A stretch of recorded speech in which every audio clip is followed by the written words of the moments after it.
وذكر فإن الذكرى تنفع المؤمنين.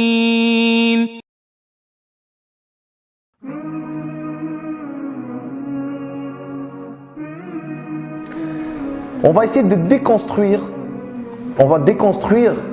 des allégations que portent certaines personnes qui veulent salir l'image de l'islam, qui veulent attaquer l'islam.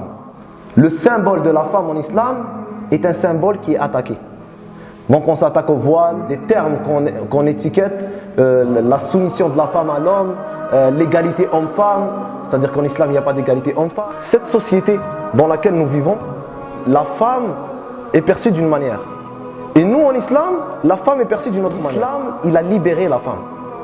Et il l'a élevée en rang. Il lui a donné l'importance qu'elle mérite. Si on regarde aujourd'hui les valeurs de l'Occident, qui prônent une certaine liberté de la femme, la liberté, l'égalité et tout ce qu'on peut y rajouter, en fait c'est seulement en apparence. Ils façonnent un modèle. Donc qu'est-ce qu'ils font? On façonne un modèle de la femme, celle qu'on veut que la société croit que c'est ça le modèle de la femme. Ils en font une référence. Est-ce que le fait de mettre un modèle et de le façonner et que tout le monde suive ce modèle, est-ce que c'est vraiment une liberté? Ils se soumettent à un modèle. Ils se soumettent à une voie qui est celle d'une femme qu'on veut nous idéaliser une certaine image de la femme. Allah Azza wa Jal a créé un homme et une femme. Et la différence entre l'homme et la femme, certes il y en a, mais Allah a élevé les femmes. Il leur a donné une place, la place qu'ils méritent. Allons voir ceux qui se permettent maintenant de critiquer le statut de la femme. L'Occident ne considérait que la femme n'avait pas d'âme. Juste réfléchir une seconde avec moi. La femme n'avait même pas d'âme jusqu'au XVIIIe siècle. La femme n'avait pas droit au vote jusqu'en 1973. Et elle a toujours été considérée comme inférieure aux hommes. Le droit à l'héritage, elle n'avait pas le droit à l'héritage jusqu'en 1800. Donc c'est là qu'on a commencé à parler d'héritage pour la femme. Akrakumullah, jusqu'en 1832, le viol était considéré comme simple. Il n'était même pas passible d'un crime. Même la femme, elle n'avait pas le droit à l'éducation. La femme l'avait, et j'en passe. Donc jusqu'aux années 1800, 1900, on a commencé à parler en Occident d'une certaine liberté. On doit donner les droits, les mouvements féministes, nous devons donner les droits à la femme, le droit au vote, le droit à l'éducation, etc. En islam, subhanallah, le prophète alayhi salatu wassalam est venu miséricorde pour l'humanité. Et il a donné des droits aux femmes que l'Occident a donné 10 siècles après. La femme, en islam, elle a le droit de faire des transactions, de vendre, d'acheter. Elle a le droit d'être propriétaire. L'islam incite les femmes à s'instruire. La femme, elle a un devoir. C'est elle qui va élever les prochaines générations. Elle va élever les prochains hommes et les prochaines femmes. Azza wa Jal, dans le Coran, il a, comment on appelle ça, la parité homme-femme. Dans le Coran, est un aspect qui valorise la femme. La parité, c'est-à-dire que Allah Azza wa Jal, dans certaines sourates, il cite la femme et l'homme. Comme par exemple, les musulmans et les musulmanes, croyants et croyantes, obéissants et obéissantes, loyaux et loyales, endurants et endurantes, craignants et craignantes, donneurs et donneuses d'aumône, jeûnants et jeûnantes, gardiens de leur chasteté et gardiennes, invocateurs souvent d'Allah et invocatrices. Allah a préparé pour eux un pardon et une énorme récompense. Surat 33, verset 35. Allah a donné une sourate pour la femme, qu'il a nommée Surat al-Nisa, Surat les femmes. Juste cette sourate fait en sorte qu'elle élève en rang le statut des femmes. Il n'y a pas de sourate qui s'appelle les hommes. Il y a une sourate dans le Coran qui s'appelle An-Nisa, les femmes. Donc cela prouve qu'on peut dire que la femme jouit d'une attention particulière. Allah dit dans le Coran qu'il a créé un mâle et une femelle. Et le seul critère qui fait prévaloir l'un sur l'autre, c'est la piété. Et Allah dit aux hommes, nous vous avons créé d'un mâle et d'une femelle. Et nous avons fait de vous des nations et des tribus pour que vous vous entreconnaissiez. le plus noble d'entre vous auprès d'Allah est le plus pieux. Allah est certes omniscient et grand connaisseur. Surat 49, verset 13. Une chose sur laquelle on doit s'arrêter. Donc, quelle est la différence entre une personne et une autre? Le prophète alayhi salam, il a dit qu'il n'y avait pas de différence entre un arabe et un non-arabe. Il avait dit qu'il n'y avait pas de différence entre un noir et un blanc. Et Allah Azza wa Jal dit dans le verset qu'il n'y a pas de différence entre l'homme et la femme seulement par la piété. Donc ce qui nous différencie, c'est le taqwa, c'est notre niveau de foi. Et ça, c'est Allah Azza wa Jal qui le connaît. Le statut de la femme en islam est énorme. Vous tous, vous avez une mère. Vous tous, vous avez sûrement une sœur ou vous allez avoir une petite fille. Donc, si on regarde seulement comment Allah Azza wa Jal nous a demandé de nous occuper de notre mère, comment on doit se comporter envers nos parents, et surtout la mère. Et le prophète alayhi salam, il a insisté sur la mère. Donc, subhanallah, si on regarde, dès le jeune âge, l'islam donne une attention particulière à la femme. La première personne qui est rentrée en islam, c'est une femme. La première personne qui a donné sa vie pour cette religion, c'est une femme. Donc, subhanallah, cette religion élève le rang de la femme. Coran Allah Azza wa Jal. Et là, il y a une traduction qui est... Parce qu'en arabe, des fois, la traduction en français, elle perd le sens. Et Allah Azza wa Jal dit dans le Coran, et parmi ces signes, il a créé de vous des épouses pour que vous vivez en tranquillité. C'est écrit en tranquillité, mais en arabe, les taskunu ilayha. Ça veut dire que vous vivez en elle. Donc Allah Azza wa Jal a dit, et parmi ces signes, il a créé de vous des épouses pour que vous viviez en elle, avec elle, et il a mis entre vous l'affection et la bonté. Il y a en cela des preuves pour des gens qui réfléchissent. Subhanallah.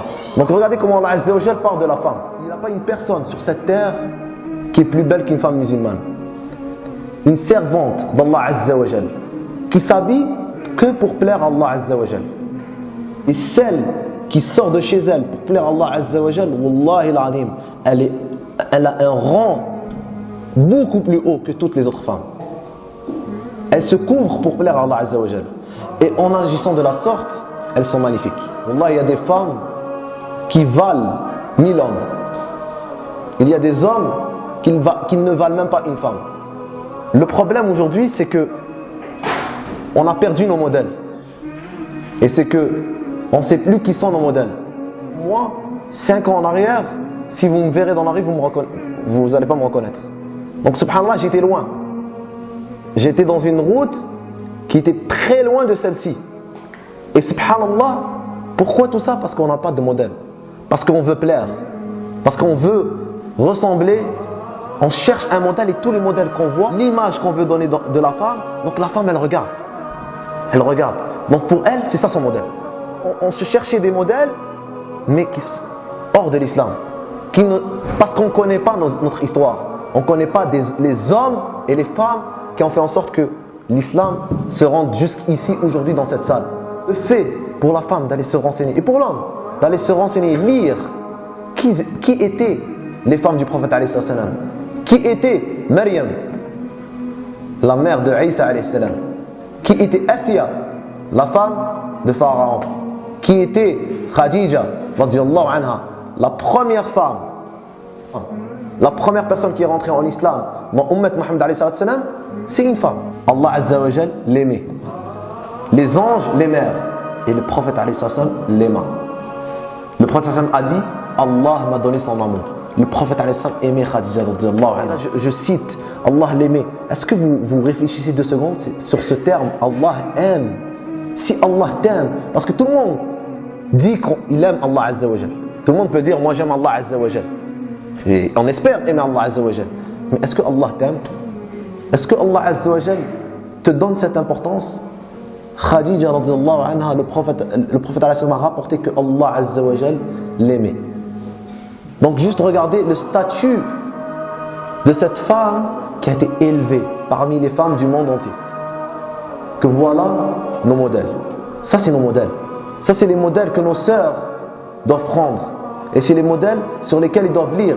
Ils doivent lire leur biographie, ils doivent lire qui étaient les femmes du prophète alayhi salam, qui était Khadija radiyallahu anha. Malheureusement, nous avons dans la communauté musulmane beaucoup de personnes qui qu'Allah les guide et qu'Allah les ramène vers le droit chemin, ils ont pris un chemin qui n'est pas très bon. Donc, quelle manière aborder ce sujet avec ces gens-là? Est-ce que, par exemple, si tu vois ta sœur qui sort d'une manière ostentatoire ou qui pour toi pourrait te frustrer, elle s'habille serrée, est-ce que tu vas venir l'attaquer et tu vas commencer à crier sur elle parce que toi tu viens, comme je dis, c'est la Hamas, tu viens d'apprendre, tu viens de lire, le prophète a dit ça, la façon de s'habiller, le hijab, voilà, le hijab, il faut savoir que le hijab, il y a 8 conditions du hijab et le hijab sert à couvrir la femme. Donc toi tu apprends, tu commences à lire, voilà cette condition, telle condition, donc toi tu vois ta soeur, tu commences à lui crier, tu lui cries dessus, sors pas comme ça. Et le prophète Allah Azza wa Jalla a dit, est-ce que tu penses qu'elle va accepter? Est-ce que tu penses qu'elle va prendre ça avec... elle va dire, ah ok, c'est bon, mon frère a parlé ou mon père a parlé, je l'écoute. Non, mais il y a l'orgueil qui va se prendre. Pourquoi il crie sur moi lui? Pourquoi c'est qui lui? Surtout quand c'est ton frère. Quand c'est ton père, bon, le père il va avoir une autorité, peut-être la fille va pas écouter, mais surtout quand c'est le frère. Quand c'est le frère, il commence à crier sur elle, qu'est-ce qu'elle va le dire elle va se dire dans sa tête, mais qu'est-ce qu'il a lui? Est-ce que c'est mon père lui? Lui, il y a pas un mois, il n'y a pas un an, il était dans la rue, je sais pas qu'est-ce qu'il faisait. Maintenant, Zama, Allahu Akbar, puis il commence à prier, puis il commence à me donner des leçons. Donc, subhanallah, il y a des manières. Et ces manières-là, wallah, il faut les étudier. Parce que, wallah, on peut éloigner des personnes de l'islam. Et quand je parle des personnes de l'islam, on parle des musulmans, là. On parle des personnes qui sont de ta propre famille, peut-être.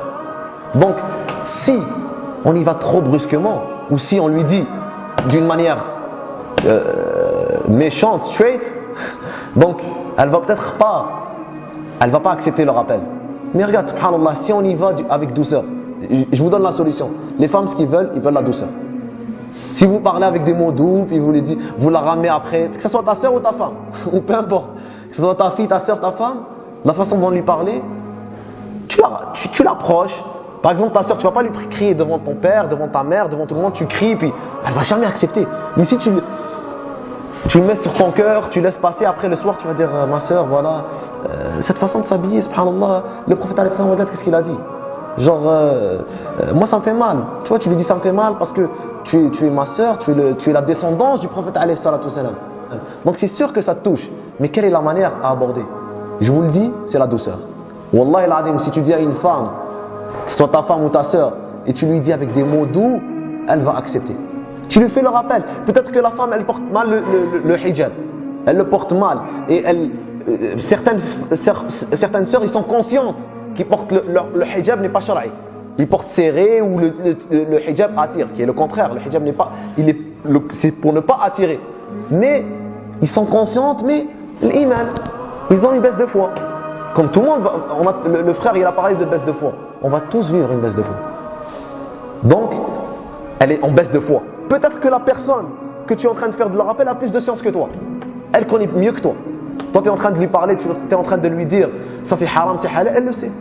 Et elle va voir l'autre qui vient d'apprendre quelques versets ou quelques hadiths, venez le crier dessus. Donc, Inch'Allah Ta'ala, je vous parle, et c'est un conseil, la meilleure manière, c'est la douceur.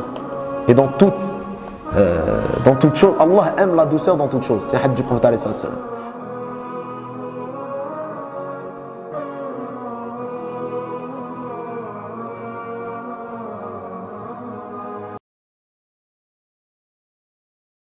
صبرا يا نفسي